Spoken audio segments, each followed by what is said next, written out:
You weren't just playing. You were remembering. Most people think childhood is something to grow out of. They're wrong. Childhood is something to grow into. What fascinated you back then, the dragons, the planets, the dinosaurs, wasn't a phase. It was a message, a secret transmission from the soul, and you didn't imagine it. You received it. Carl Jung would tell you, the child holds the key to the self, and your obsessions are the door. You've been searching for meaning in books, relationships, money, but the blueprint was etched in your imagination all along. If you've ever felt lost, stuck, numb, or like you're not quite living your real life, this video is the beginning of your return, not to the past, but to your essence. We're diving deep into the unconscious symbols of your earliest years, the toys, games, and fixations that revealed your purpose long before you could name it. This isn't nostalgia. This is resurrection. It's time to decode what your inner child already knew. The map was never lost. You just stopped looking where it mattered.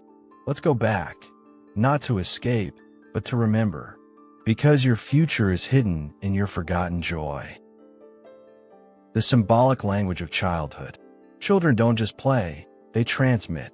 Every game, every fixation, every fantasy that repeated itself in their little world was more than random joy.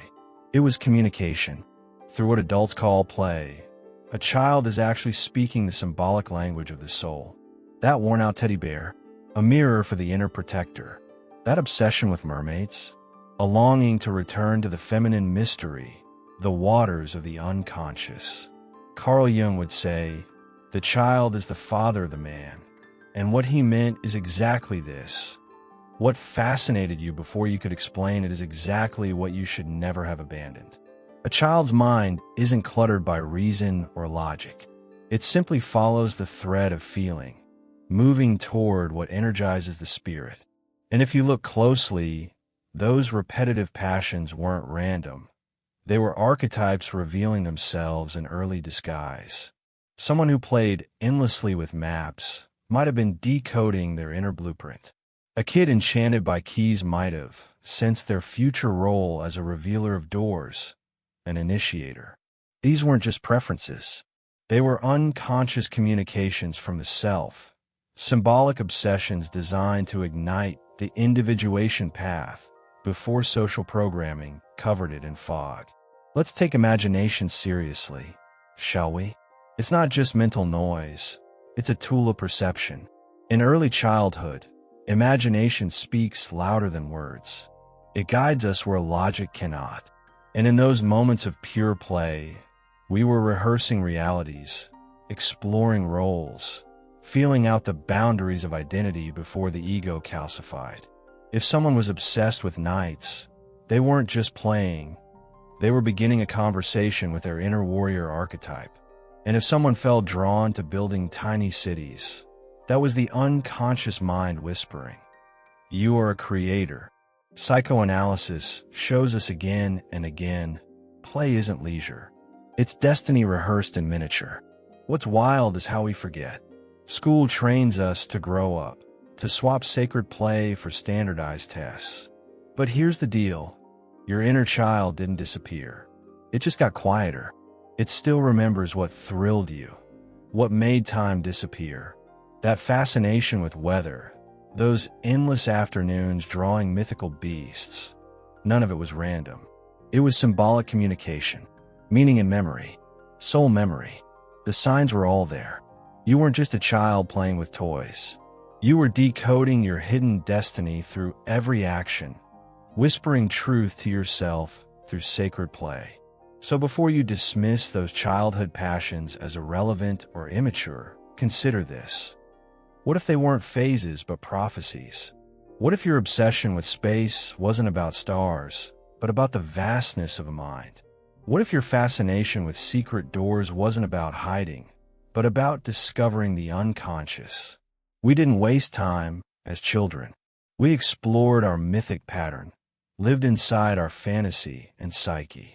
And maybe, just maybe, it's time to knock on that old door again, because the psyche doesn't forget what the soul once knew. Jungian archetypes in play. A child fascinated by dinosaurs isn't just exploring ancient creatures. They're channeling power, resilience, and raw instinct. These symbolic obsessions aren't shallow curiosities. They're expressions of deeper archetypal forces awakening in the psyche. Carl Jung taught us that archetypes are not learned. They're remembered. When a child roars and stomps around like a T-Rex, it isn't just cute. It's primal energy being rehearsed. That child might grow into someone who fights to survive, protects the vulnerable, or disrupts systems with unapologetic strength. The beast isn't the enemy. It's the buried force we're meant to harness. Likewise, the kid who adored fairies wasn't living in a fantasy. They were dancing with invisible realms. Fairies are more than glitter and wings. They represent the subtle, the intuitive, the hidden energies of the psyche. A child drawn to them often possesses a natural sensitivity to the invisible. They feel vibrations others miss. These are the intuitive guides, the future healers, the dream interpreters. What adults call daydreaming might have been their earliest training in symbolic vision. What we dismiss as childish whimsy might have been unconscious communication between the inner life and the soul. And then there's the warrior. How many kids repeat the same battle scenes over and over again? That's not boredom. It's the need to integrate an inner protector. These archetypes live in us before we know how to name them. The one who loves swords may be called a cut-through illusion. The one who built fortresses from pillows was practicing boundaries. It's not always about the toys. It's what the toys represent. They become the first language of individuation. Through them, the child begins speaking to the self before society teaches them to shut up. When characters or play patterns repeat, it's not random. It's ritual. The psyche doesn't waste energy. Repetition reveals inner necessity. If you kept creating rescues, you needed to feel safe.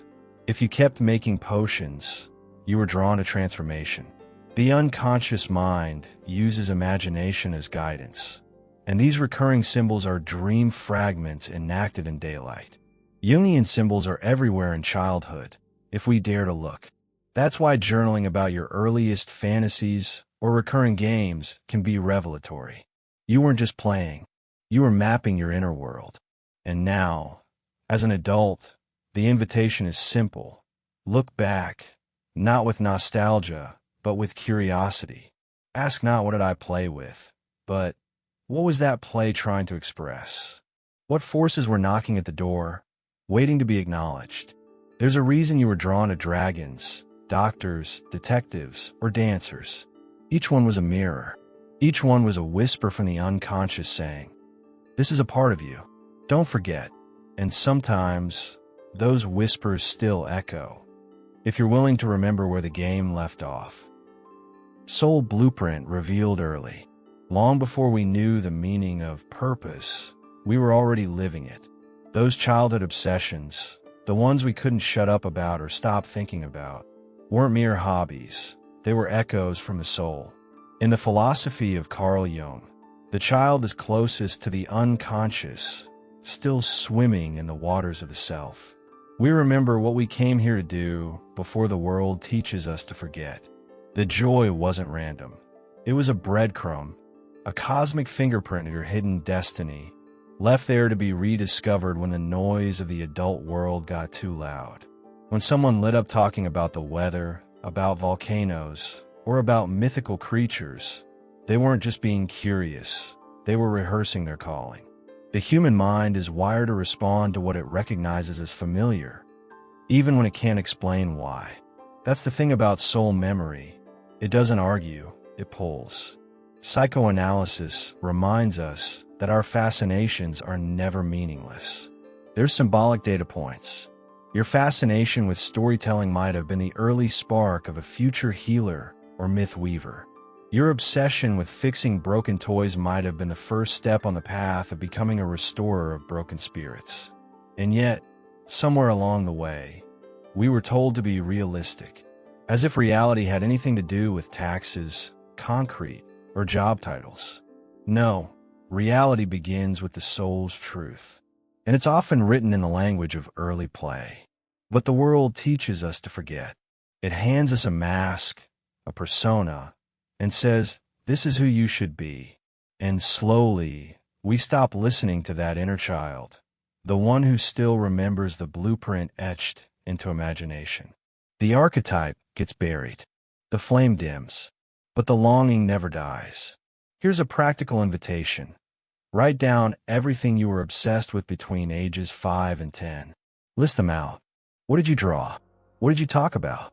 What made you feel more alive than anything else? Don't judge, just collect. Then sit with it.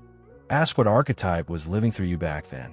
That simple act of memory becomes a bridge between the child who knew and the adult who forgot. The individuation path doesn't start at midlife. It starts the first time we reach for something that feels like home, even if we don't know why. Because the truth is, your destiny was never a mystery. It was a pattern, a trail marked in crayons, paper airplanes, and imaginary kingdoms. You knew what excited you because it was already yours, and the soul never stopped calling. It just waits, patiently, quietly, under the surface of your grown-up distractions, whispering, "Remember." And maybe, just maybe, those whispers are starting to get louder again. Nostalgia as a healing portal. Nostalgia gets a bad rap. People say it's just escapism, a desire to go back. But what if it's not about going back? What if it's about bringing forward? Carl Jung spoke of integrating the self across time. Revisiting what once lit you up is not regression, it's restoration. That movie that gave you chills, that game that made the world disappear, that song you played on loop, they're more than memories. They're portals. They vibrate with the frequency of the original self, before life's compromises diluted your fire. Nostalgia isn't weakness. It's a compass pointing to your wholeness. Healing the inner child doesn't require endless therapy sessions or reparenting rituals. Sometimes it just means watching that cartoon again, or holding the book that made you believe in magic. These are symbolic acts. They remind the psyche of what was once sacred. The mind may forget, but the body remembers. You don't revisit these things to escape the present. You revisit them to reawaken the part of you that knew how to feel. The one who loved without shame, dreamed without caution, played without apology. That child is still alive, buried under deadlines and expectations. Integration means bringing that child to the table, not to take over, but to remind you how to be fully alive. When you allow your younger self to sit beside you, not as a ghost of who you were, but as a guide for who you still are, you realign with your own symbolic truth. Read that old comic book. Watch that animated movie. Go smell those crayons again. That's not regression. That's re-inhabiting the part of your psyche where wonder lives. Nostalgia becomes sacred play. It unlocks parts of the self that were frozen by time and grown-up logic. Let's get practical. Make a list of 5 things from your childhood that made you feel enchanted. Now, don't just remember them. Interact with them. Rewatch, redraw, rebuild. This isn't indulgence. It's psychic retrieval. In Jungian terms, you're activating forgotten archetypes, restoring energetic flow. You're not trying to be a kid again. You're retrieving the essence. That's the difference. You're not going back to escape pain. You're going back to reclaim power. What felt magical still holds power, not because it was childish, but because it was true. You trusted it once. Maybe it's time to trust it again. Because here's the secret. What you long for in nostalgia isn't the past. It's yourself. Not the child, but the clarity, the aliveness, the freedom of unfiltered desire. And maybe that's the next step, not to chase the past, but to bring that essence into now and listen closely to what it still wants to say. Listening to the child within. There's a reason the inner child won't stay quiet. It remembers. It remembers the taste of truth before it was edited for approval. It remembers what made your eyes light up, your breath quicken, your world expand. And if you dare to ask, what did I love and why? You'll find that child still waiting, impatiently maybe, but faithfully. Carl Jung emphasized that individuation isn't about becoming something new. It's about becoming what you've always been. And to do that, you need to restore the dialogue with the child who never stopped whispering. Try journaling, not as who you are now, but as who you were then. Pick a memory, a moment of awe, and write from that voice. Today I played with dragons. I think I might be one. You're not writing for coherence. You're writing for connection. This is a practice of unconscious communication, allowing the mind to bypass logic and meet the self where it first awakened. It's not just cute, it's psychological gold. In psychoanalysis, this kind of symbolic exploration can reveal buried archetypes, unmet needs, and even forgotten dreams that still pulse beneath the surface of your adult persona. Let that old obsession become your compass. Were you fascinated by trains? Maybe it's not about locomotives. It's about movement, direction, momentum. Did you collect rocks? That could have been an unconscious ritual of grounding. These aren't quirks. They're instructions. The mind has always known how to send signals. It's the adult who stopped listening. The child's symbolic play was your first map, your soul's earliest attempt to navigate meaning. Honoring it doesn't mean turning your life upside down. It means turning your attention inward, subtly, consistently. But this takes courage. To honor what you once knew without knowing means letting go of the grown-up ego that insists it's all figured out. The child wasn't weak. It was wise. It didn't need credentials to follow fascination. That's the art of living, trusting the mystery. If you once loved puppets, maybe it's because the soul knew you'd one day speak through symbols. If you once talked to the moon, maybe you've always been in touch with the invisible. Jungian symbols aren't far away. They're right here, folded in memory, waiting to be unfolded with reverence. And so, the child remembered what the adult forgot. But the child doesn't blame, it invites. It asks gently, will you listen this time? Because all the dreams you have now, all the pain, the confusion, the longing, they don't need to be solved. They need to be remembered. And it starts by picking up where you left off, right before you were told to grow up. So now the question isn't, what happened to my purpose? It's, why did I stop listening to the voice that already knew? That child inside you was never naive. It was intuitive. It was guided. It spoke through play, fantasy, obsession, and we, somewhere along the way, labeled that magic as immaturity. But here's the truth. The most powerful version of you is the one that remembers who you were before the world taught you to forget. Before shame, before comparison, before resignation. This isn't about turning your life upside down.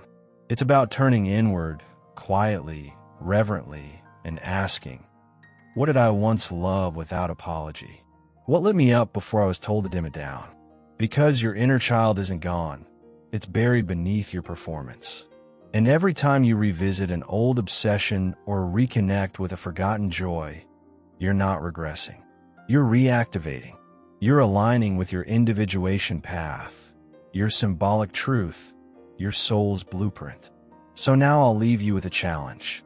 Will you dare to remember? Will you rewatch that old show, rebuild that Lego world, draw that mythical map? Not for fun, but for recovery. The truth is, your forgotten fascinations are not dead. They're dormant, waiting, watching, whispering. And they'll keep whispering until you finally say, I hear you. If this resonated, hit subscribe, activate the bell, and join this channel where your soul's memory comes back to life. You're not just healing, you're remembering who you were born to be.